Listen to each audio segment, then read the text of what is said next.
Le Ten Tijin, des principes ou parchemins du ciel, de la terre et de l'homme. Sous-entendu, les principes de la tête, de la force physique et du bon cœur.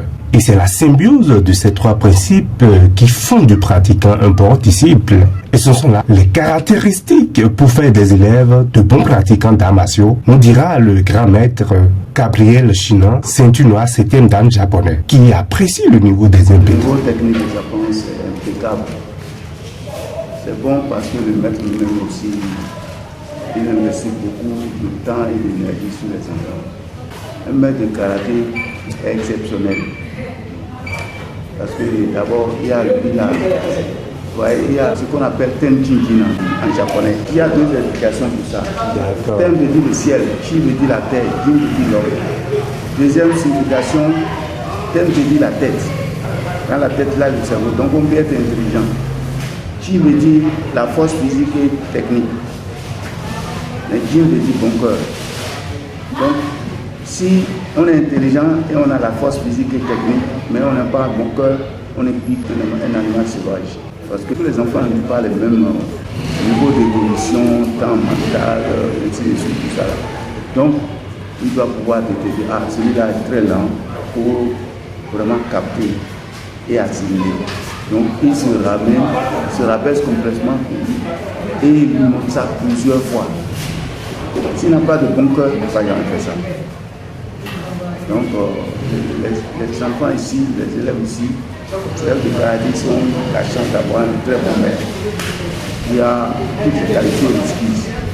Il fait un bon travail. Le président de l'association Shotokan Karaté International Bénin, maître Sprint Gabriel Gaguillon, qui a assisté au passage de grade des apprenants ce samedi 4 mai 2024 au CEJ Tchekapévi, nous donne ses impressions. Mes impressions sont très bonnes parce que il y a un travail qui se fait quand même. Parce que la chose n'est pas facile.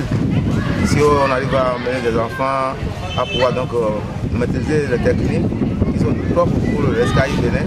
Pour le SKI d'abord, on a fait des places de par le SKI Bénin. C'est une très bonne chose. C'est ça que j'ai vu ce soir et je suis vraiment ému.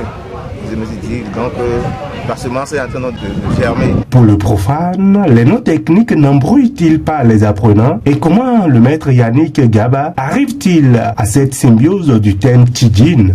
Ce n'est pas un travail qui est facile, mais il faut être vraiment passionné pour le faire. C'est surtout la patience. Il faut que les apprenants aussi soient réguliers, qu'ils reprennent le travail qu'on a eu à faire au club, qu'ils reprennent ça à la maison.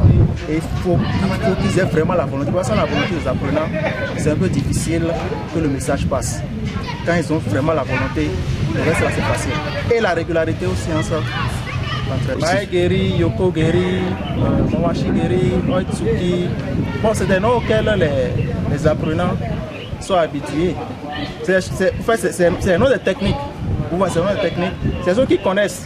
Bon, au début, certains ont tendance à prendre note, mais avec le temps, ça passe, même sans les prises de notes. C'est le premier examen du club de l'année.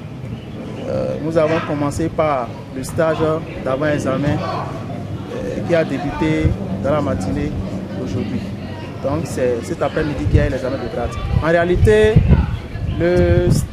l'examen de grade commence déjà pendant le stade d'avant-examen. La particularité au niveau de notre école, c'est que ce que vous voulez faire, le programme de l'examen de grade, on travaille ça avec vous pendant le stade d'avant-examen. Donc pendant le stade d'avant-examen, l'examinateur sait déjà à peu près qui est en train d'assimiler, qui n'est pas en train d'assimiler. Et c'est pendant l'examen maintenant qu'on essaie de voir encore ceux qui ont pu se rattraper.